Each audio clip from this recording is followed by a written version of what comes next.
অন্তর্বর্তীকালীন সরকারের প্রধান উপদেষ্টা ডক্টর মোহাম্মদ ইউনূসকে প্রধান করে নতুন দল ঘোষণা করেছেন নাহিদ ইসলাম। আজ রোববার সন্ধ্যায় এমন খবর ছড়িয়ে পড়ে সামাজিক যোগাযোগ মাধ্যমগুলোতে।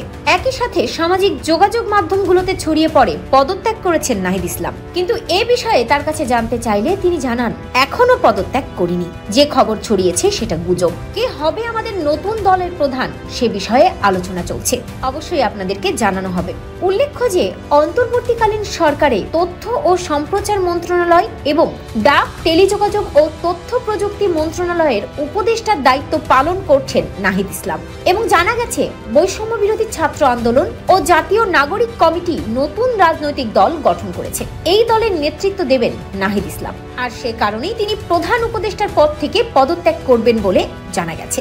তবে তিনি জানান, এখনো পদত্যাগ করিনি। জল্পনা চলছে কে হবে এই জাতীয় নাগরিক কমিটির নতুন রাজনৈতিক দলের প্রধান। তবে কি প্রধান হতে চলেছে ডক্টর মোহাম্মদ ইউনূস?